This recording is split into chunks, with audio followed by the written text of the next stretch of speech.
Oui, bon, je mets ça là, hein, juste au cas où, pour vous prévenir que cet épisode utilise des extraits issus de films d'horreur qui peuvent choquer les plus jeunes. Mais après, c'est cool, hein, vous pouvez rester. Bonjour à tous, aujourd'hui on va faire dans le sensationnel, on va parler de chair, de sang, du bruit des os qui craquent et des derniers sursauts agonisants d'une humanité décrépite qui tente vainement de survivre dans un monde violent et post-apocalyptique après la chute d'un monde occidental qui s'est écroulé sous ses propres contradictions. On va parler de... Donald Trump? Ça aurait pu, mais non, on va parler de zombies! Zombie! Allez vite! Allez! Ah ouais, ça marche aussi. Alors, je précise que contrairement aux autres vidéos où j'avais un thème et un questionnement bien précis, l'objectif ici, ça va plutôt être de s'interroger sur ce que la figure du zombie représente aujourd'hui, quelles sont ses origines, qu'est-ce qu'il dit de notre société, et on va dégager plusieurs pistes d'exploration que l'on voit se profiler au fil des films de zombies. Alors ça fait un moment que je travaille sur cette vidéo, et genre combien de temps? Genre longtemps. C'est pas très précis, hein. Oui, mais... Qui t'es, toi, en fait? Oh, moi, je ne suis qu'un produit de ton imagination qui te permet, dans ton infinie solitude, de penser que tu t'adresses effectivement à quelqu'un. On se ressemblerait pas un peu? Il se trouve que le grand George Romero lui-même, considéré à raison comme le créateur des zombies, a rendu l'âme le 16 juillet dernier. J'en profite donc pour lui rendre un vibrant hommage à travers cette vidéo. Merci, George. Mes meilleures insomnies, je te les dois. You're welcome, ma gueule. Mais avant d'aller plus loin, est-ce que tout le monde voit bien de quoi on est en train de parler ici? Alors, pour les deux du fond qui auraient vécu enfermés chez eux en s'écoutant pousser les cheveux pendant ces 40 dernières années, le zombie c'est ce mort-vivant bien connu des films d'épouvante qui avance avec la velléité d'un lémurien sous morphine pour dévorer des humains, ou seulement leur cerveau dans certaines versions, et qui sont quasiment indestructibles puisque la seule façon de les tuer définitivement est de détruire leur cerveau. Et à ce petit jeu, toutes les idées sont bonnes, on peut se la jouer originale en utilisant les pales d'un hélicoptère, partir en mode YOLO en attaquant des zombies nazis à la tronçonneuse, ou encore faire preuve de créativité avec un piano, ou même un banjo, ou bien sûr une batte de baseball, puisque après tout on est en Amérique et que tout le monde en a une qui traîne quelque part dans ses affaires. Alors oui, le zombie est bien cette créature sans vie qui avance lentement mais inexorablement vers l'anéantissement total de l'humanité. Mais il n'est pas que ça. Ce qu'on va voir, c'est que la figure du zombie a grandement évolué à travers le temps. Si elle est originellement une pratique vaudou née à Haïti, elle s'est finalement imposée dans les années 70 à travers le cinéma américain, et on la retrouve aujourd'hui déclinée à plein de médias différents, notamment les jeux vidéo, dans lesquels ils ont un rôle assez prépondérant.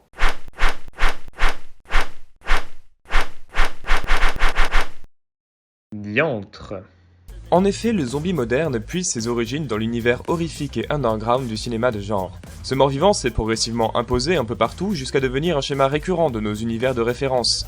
On l'a vu faire son apparition dans les séries à succès, et il a même pointé son nez sanglant de l'autre côté de notre écran depuis la popularisation des Zombie Walk, qui nous font voir tous les ans des armées de morts-vivants prendre le contrôle de nos villes lors de marches sauvages sous le signe du partage et de l'hémoglobine. Il te ressemble un peu le dernier, non? Non, c'est le filet de sang, ça fait toujours ça. What? Mais en parlant de la zombie walk, justement, quoi de mieux que cet environnement à la fois glauque et fascinant pour mener notre enquête sur ce nouveau mythe contemporain? Je vais donc profiter de la présence de ce clone si pauvrement barbu pour l'envoyer en reconnaissance. Hey! Alors saisissez-vous de votre batte de baseball ou de tout autre objet contondant si vous n'avez pas la chance de vivre dans un film américain. Et puis on est parti!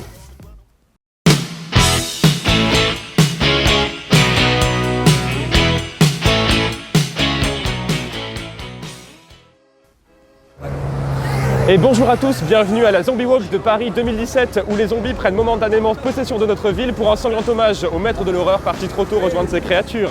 Il y a des zombies dans Paris qui sortent de leur trou quand revient la nuit. Oh, il y a des zombies dans Paris, rien n'est plus pareil quand ils ont fini. On peut les voir sur les grands boulevards, oui mais il faut vraiment le vouloir.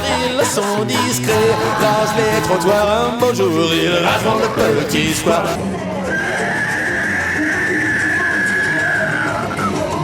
Et comme vous pouvez le constater, les zombies possèdent de nombreux fans et tout le monde ne se réfère pas forcément à la même version du zombie. Mais la plupart des gens s'accordent quand même pour placer l'origine des zombies avec La Nuit des Morts Vivants de George Romero, soit sorti en 1968. La particularité du zombie dans la culture populaire, c'est donc que c'est une figure très récente. Contrairement aux vampires ou aux loups-garous qui existent depuis plusieurs centaines d'années, les zombies en fait existent depuis 50 ans à tout casser. Ce qui fait donc une figure très récente de notre imaginaire. just to honor the great beauty all around you.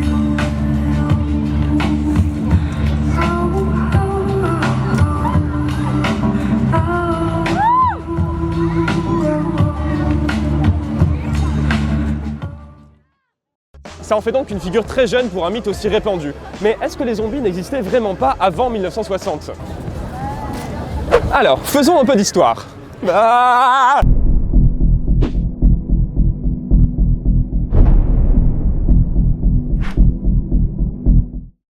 On peut voir une sorte de précurseur aux zombies dans le roman de Mary Shelley, Frankenstein ou le Prométhée moderne, qui paraît en 1818. La créature de Frankenstein n'est pas réellement un zombie puisqu'il ne s'agit pas d'un mort revenu à la vie, mais d'un être composé de chair morte dans lequel on arrive à insuffler la vie. Symboliquement cependant, on retrouve déjà avec Frankenstein les thèmes forts qui baliseront la figure du zombie. L'œuvre puise ses sources dans une période historique tourmentée, l'époque de Mary Shelley est celle de la seconde génération romantique, où les intellectuels sont portés par un désir d'émancipation, mais sont également horrifiés et fascinés par les violences de la Révolution. Le contexte est également celui de la révolution industrielle cette fois, qui voit l'abandon des sociétés rurales pour des populations citadines avec la naissance des grandes usines et de l'exploitation des hommes par le travail. Le sous-titre est également significatif, le nouveau Prométhée fait référence au mythe de Prométhée qui donna le feu aux hommes, symbole de la connaissance. Frankenstein représente donc cette part de mauvais qu'il peut y avoir dans le progrès de la science et de la technique qui peut nous amener à créer une créature horrible et incontrôlable qui finira par se retourner contre son créateur. On a donc une société moderne qui, au nom du progrès scientifique, crée elle-même l'objet de sa destruction. On a également le thème du dégoût pour la chair en décomposition que l'on n'ose pas regarder en face, et finalement le thème de la révolte de la créature sur son créateur. C'est en germe la plupart des thèmes forts que l'on retrouvera développés dans le cinéma de zombies. Mais revenons aux zombies justement. Zombie! Le zombie tire ses origines d'un mythe haïtien. C'est une pratique vaudou qui constituait à faire boire une substance chelou à un individu de façon à stopper ses fonctions vitales, à l'enterrer pendant 24 heures et à le faire réémerger, privé de son libre arbitre. Cette version du zombie est très liée à l'esclavage. Et c'est sous cette forme que les zombies font leur toute première apparition au cinéma dans le film White Zombie de Victor Halperin, sorti en 1932 avec Bela Lugosi dans le rôle de l'enchanteur mystique. Les zombies ne sont pas encore les morts en putréfaction que nous connaissons aujourd'hui. Ce sont des corps ramenés à la vie et réduits en esclavage, et ils sont très liés à leur maître, qui les contrôle grâce à un lien mental. But what if they regain their souls? They would tear me to pieces. And that, my friend, shall never be. Malgré un film dans les années 40, le thème du zombie ne sera pas beaucoup utilisé au cinéma jusqu'à sa redécouverte et sa réutilisation par George Romero dans La Nuit des Morts Vivants. On arrive maintenant véritablement à l'acte de naissance du zombie moderne avec ce qui est maintenant conçu comme la tétralogie Romero, avec La Nuit des Morts Vivants en 1968, Le Crépuscule des Morts Vivants en 1978, Le Jour des Morts Vivants en 1985 et Le Territoire des Morts Vivants en 2005. Mais tout à fait, Jamy! Ou plutôt devrais-je dire Claude de moi-même à qui je donne la réplique de façon fort pratique. Parce que c'est vrai que les films de zombies ont bien été déclinés sous toutes les formes de franchises, allant du blockbuster à la série Z.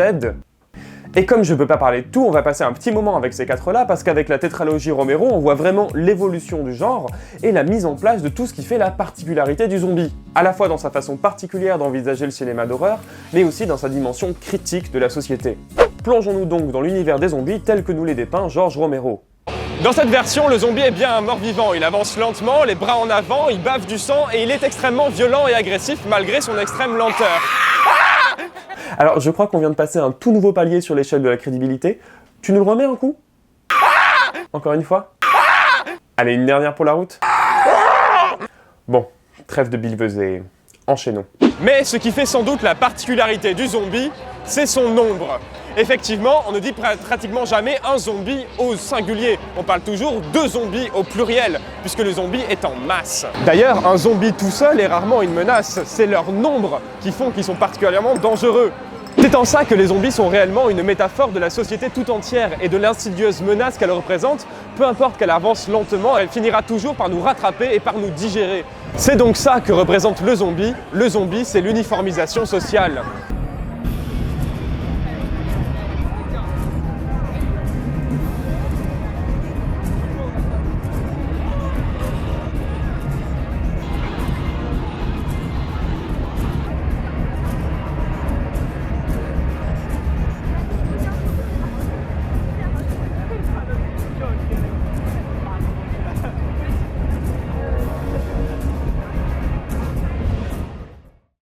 Alors pour bien comprendre ce que le zombie a de particulier, il est intéressant de le comparer à un autre mort-vivant.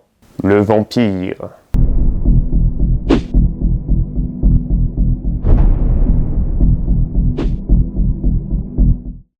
Comme on l'a vu, le zombie est finalement une figure assez récente de notre imaginaire, et il appartient à une culture pop, voire pulp, un peu underground.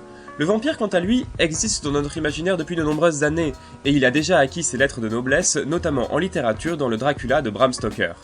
Mais la principale différence entre les deux figures tient en ce que le vampire est profondément élitiste, alors que le zombie, lui, est vulgaire, dans toutes les acceptions que ce mot peut avoir. Mais en quoi le vampire est-il élitiste, me demanderez-vous? C'est assez facile à vérifier quand on regarde l'iconographie du vampire. Bon sang. Reine Elisabeth, Big Ben, Tour de Londres, Tamise, Buckingham... Oh non, je suis britannique. Je concède que ce n'est peut-être pas le cas pour les toutes premières apparitions du vampire au cinéma. Le Nosferatu de 1922 est particulièrement hideux et ressemble finalement assez à ce que sont devenus les zombies d'aujourd'hui. Mais par la suite, le vampire a gagné en classe et en élégance.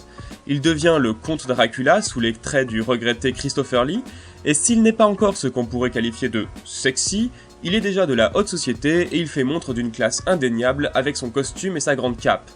Et par la suite, les vampires n'ont cessé d'aller vers le beau et l'élégant, jusqu'aux vampires modernes qui ont des gueules de petits minets de classe supérieure et qui vivent dans des palaces. Ça donne envie. De façon générale, le vampire va devenir de plus en plus sexy et attirant. À titre d'exemple, dans le fameux Interview with a Vampire, on n'a rien de moins que Brad Pitt et Tom Cruise pour représenter le degré de sexitude que les vampires doivent désormais dégager. Je sais pas ce qu'il vous faut. Et plus généralement, l'élitisme du vampire se voit dans le simple fait que son statut lui permet d'être immortel tout en continuant à vivre. S'il a des proies sur lesquelles il se nourrit, et préférentiellement des jeunes filles vierges parce que le vampire a du goût, seules quelques-unes auront l'honneur d'accéder à la transformation réservée aux seuls happy few qui peuvent s'en montrer dignes. À ce titre, l'histoire tout entière de Twilight, c'est en fait celle d'une jeune fille séduite par un membre de l'élite immortelle qui veut accéder au même statut. Et il faudra pas moins de 4 films pour qu'il accède enfin à sa requête. Qu'est-ce que tu écoutes? C'est du Debussy. La figure élitiste du vampire n'a jamais été aussi bien montrée selon moi que dans l'excellent film de Jim Jarmusch, Only Lovers Left Alive, qui, soit dit en passant, a été présenté au Festival de Cannes. On n'imaginerait pas voir un film de zombies adoubé d'une telle reconnaissance institutionnelle. Dans ce film, les zombies sont des artistes incompris, ayant toujours côtoyé les hautes sphères intellectuelles. Ils sont montrés de façon suresthétisée, et leur élitisme se retrouve même dans leur façon de manger. Le sang des humains est devenu impropre à la consommation, et ils doivent se procurer du sang le plus pur possible pour pouvoir survivre. C'est la version hipster du mort-vivant par excellence. On est au 21e siècle, bon sang. Oh, j'avais pas l'intention, il était si mignon et maintenant je me sens malade. Mais c'est pas étonnant, bordel, il est dans l'industrie musicale. Oh, ça va, lâche-moi! A l'inverse, le zombie ne fait pas tant de chichi, et c'est en ça que leurs figures sont diamétralement opposées. Un sketch de Norman sur le sujet illustre très bien ce que je veux montrer.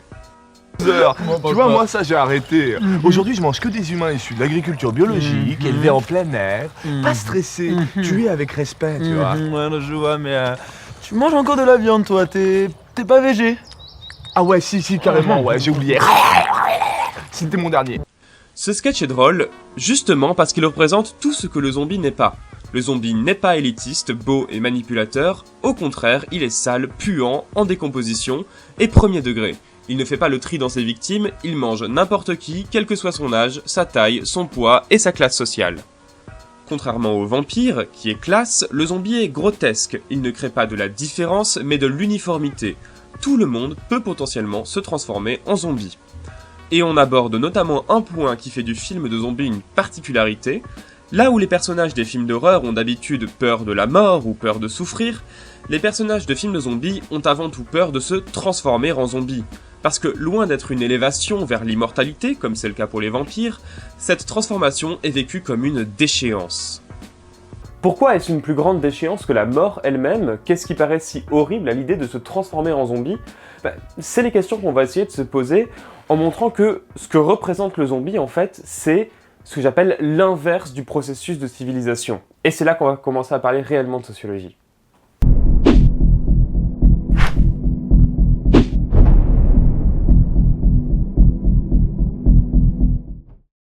Alors la civilisation, c'est un bien grand mot, mais on va devoir s'y attarder un petit peu parce que c'est essentiellement de ça que nous parlent les films de zombies.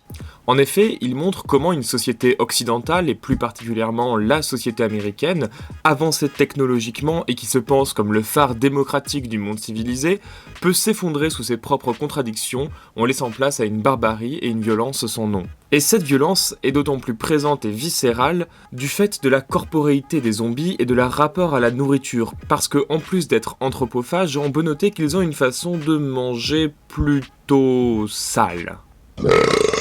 Bon, je vais arrêter là les réjouissances, pardon pour les âmes sensibles, mais c'était important de passer par là parce que c'est ce qui va nous permettre de parler un petit peu de sociologie. Alors ici, je vais vous parler d'un des grands noms de la sociologie, il s'appelle Norbert Elias, il est allemand, il est né en 1897 et il est mort en 1990.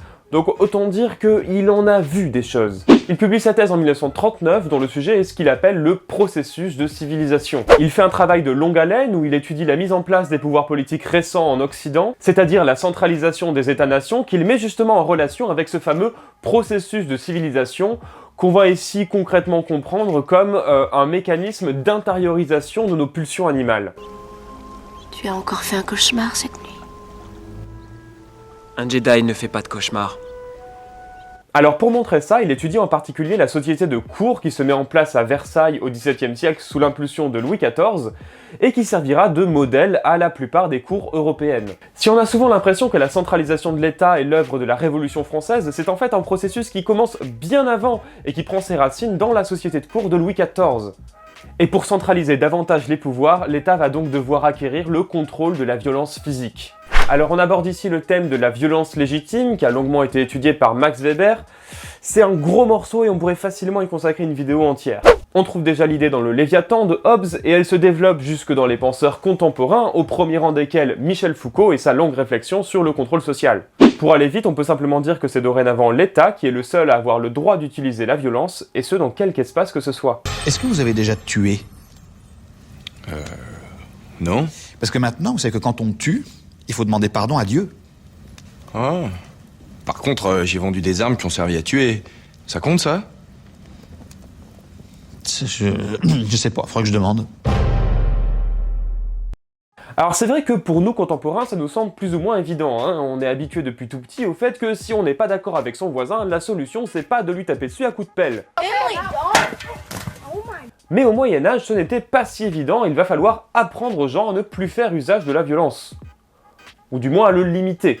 Louis XIV commence donc cet apprentissage au sein même de sa cour, où petit à petit, ce qui est mis en valeur, ce n'est plus du tout la force physique, le courage ou l'habileté au combat, mais la maîtrise des vers, l'adoption d'un langage raffiné et le contrôle de ses pulsions. Votre cher amour, Madame de Pompadour, sous sa belle toilette, Queen, quand on la bourre. Cette volonté de bannir la violence physique avait déjà été affirmée lorsque Louis XIII interdit complètement les duels judiciaires qui existaient bel et bien, le dernier duel judiciaire autorisé ayant eu lieu en 1547. I demand a trial by combat. Et si les duels existent toujours après cette date, ils prennent la forme des duels pour l'honneur dont l'imagerie nous est souvent plus familière aujourd'hui. Au passage, Louis XIV tentera d'abolir purement et simplement les duels, mais sans réel succès, puisque, même si leur nombre se réduit considérablement, ils persisteront assez tardivement, le dernier duel officiel en France datant de 1967. Oui, 1967. Ah, tout de suite, là, ça fait assez anachronique et ridicule, hein. Mais je diverge et c'est beaucoup, alors reprenons le fil de notre pacification des mœurs. Au-delà de la violence physique pure et frontale, c'est la totalité de notre rapport à la vie qui va être modifiée par cette avancée de la civilisation. C'est-à-dire les manières de se tenir à table, de se moucher, de déféquer, et même la sexualité évolue très rapidement vers un refoulement de leur aspect animal et pulsionnel. Elias étudie notamment les ouvrages de civilité qui fleurissent à la Renaissance et qui constituent des espèces de manuels de savoir-vivre à l'usage de la classe dominante. C'est là qu'on voit par exemple que le crachat, auparavant considéré comme une pratique saine, est désormais perçu comme inconvenant et dangereux parce qu'il favorise les contagions.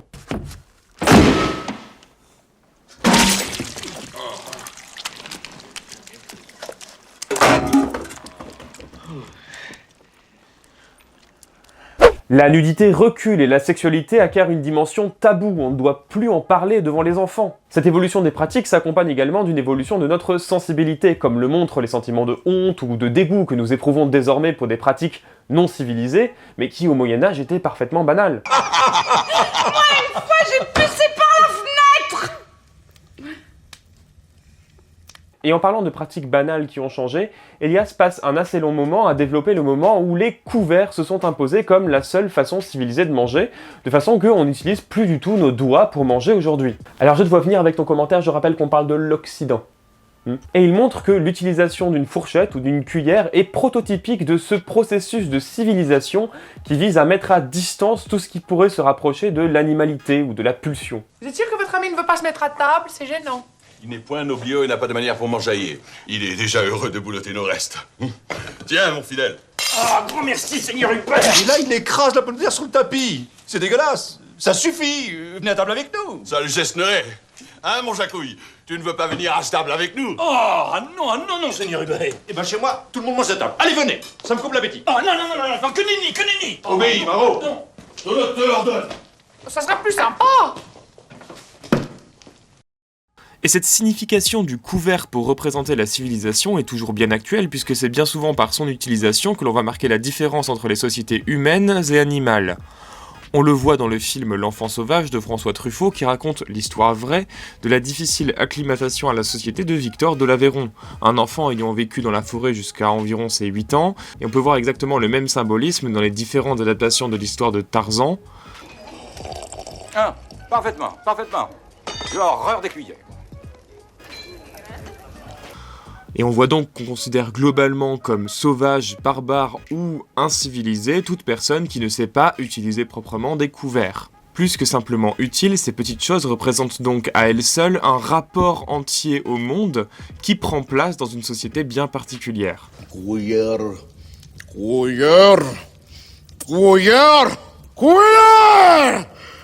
Allez, César! Je ne vais pas multiplier les exemples et nous aurons l'occasion de reparler de Tarzan dans un prochain épisode, c'est-à-dire dans 4 ans si je me base sur mon rythme actuel. Elias montre donc que le processus de civilisation est toujours en cours aujourd'hui, et il étudie comment les normes vont se diffuser depuis la cour du roi jusque dans le reste de la population. Ce qu'il veut montrer, c'est que l'homme actuel, mesuré, qui contrôle ses pulsions et qui ne fracasse pas ses congénères à coups de pelle au premier problème, se construit en fait depuis 400 ans d'intériorisation des pulsions. Docteur Banner, ça me paraît être le bon moment pour vous mettre en colère. Et voilà mon secret, Captain.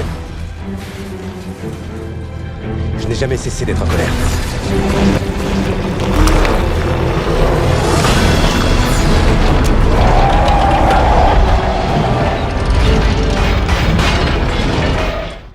Bon, après le mec a pas trop de chance non plus.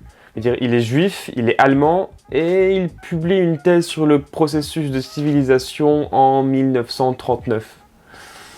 Donc autant dire que ça fait pas super écho à ce moment-là, dans la population scientifique. Alors comme ça, on vit dans une époque de moins en moins violente. Comme c'est intéressant. Mais bon, ces écrits seront redécouverts par la suite, notamment publiés en français dans les années 70, et il y a quand même beaucoup de bonnes choses dedans. Ce qui est intéressant de voir, c'est que à l'échelle de la civilisation occidentale, le processus a été long à se diffuser, et il continue encore aujourd'hui à s'affiner. Mais à l'échelle d'une seule personne, par contre, tout ce processus qui met normalement 400 ans est beaucoup plus rapide, puisqu'il faut l'intégrer en une vingtaine d'années.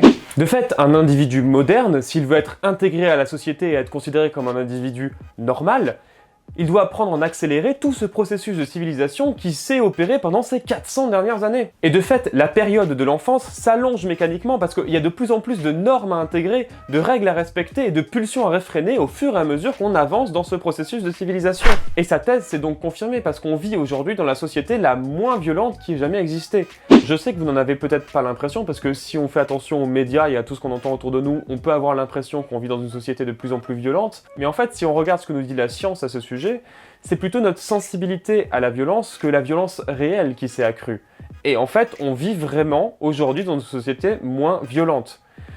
Si ça vous intéresse, je vous conseille d'aller voir ce que dit Laurent Mucchielli, qui est spécialiste de la question et qui a écrit un livre qui s'appelle « L'invention de la violence ». Globalement, il y a toujours des petites variations de courte durée liées à tel ou tel événement ou tendance dans la société, mais globalement, plus on remonte et plus on s'aperçoit que la société d'autrefois était beaucoup plus violente que celle d'aujourd'hui. Mais alors, pourquoi je vous parle de tout ça au milieu d'une vidéo sur les zombies? Même si je pense que la plupart d'entre vous ont déjà vu où je veux en venir, il est assez clair que les zombies n'utilisent pas de fourchette. Pour aller plus loin, on peut même dire que le zombie ne connaît aucune norme, aucune règle, aucun refoulement. Au contraire, il n'est que pulsion. Et cette pulsion est elle-même tellement forte qu'elle lui permet de dépasser les lois de la biologie et de continuer à bouger quand il devrait être mort depuis bien longtemps. C'est notamment ce qu'étudie le scientifique du 3e film quand il s'aperçoit que les zombies fonctionnent avant tout à l'instinct. Si je comprends ce qu'il demande, il voudrait manger, et pourtant, il n'a plus l'estomac, il ne tire aucune substance de ce qu'il ingère, il ne marche qu'à l'instinct. Vous voyez bien, c'est primordial l'instinct. Mais du coup, quel serait le message ici? Comme je l'ai déjà fait remarquer, ce n'est pas anodin que les zombies arrivent précisément au milieu de la société occidentale. Et plus particulièrement aux États-Unis, où la pudibonderie protestante et l'hygiénisme à outrance a conduit l'intériorisation des pulsions à un degré encore inédit jusque-là. Et de fait, on est en droit de se demander si le refoulement de nos pulsions animales, qui est aujourd'hui un préalable à la vie dans nos sociétés humaines, est nécessairement une chose souhaitable, ou si elle ne génère pas elle-même les pétages de plomb qui en résultent. Je les ai tous tués. Tous. Ce sont des animaux. Je les ai égorgés comme des animaux. Je les hais. La colère est un sentiment humain. Je suis Jedi. Je sais que je vaux mieux que ça. La psychanalyse est d'ailleurs une nouvelle forme de médecine qui apparaît au 19e siècle précisément parce que le refoulement à outrance de notre animalité semble causer divers troubles mentaux. Et les États-Unis font régulièrement la douloureuse expérience de ce qui arrive quand la dose de refoulement demandée par une société aseptisée est trop forte et que les individus pètent littéralement une durite. Et à ce titre, les zombies peuvent donc se comprendre littéralement comme ce pétage de plomb de la civilisation. En voulant trop refouler ses passions, contenir nos pulsions et aseptiser nos environnements, on en oublie que nous sommes avant tout des animaux faits de chair, et les zombies représentent justement cette animalité primale et bestiale qui sommeille en chacun de nous sous une montagne de refoulement pulsionnel. I know. Hashtag first world problems. Some poor soul's actually suffering out there. Don't do that. It is okay for you to be irritated. Really? Mais pour bien comprendre le film de zombies, il faut maintenant le replacer dans le contexte qui l'a vu naître, c'est-à-dire 1968 et l'émergence d'une contre-culture.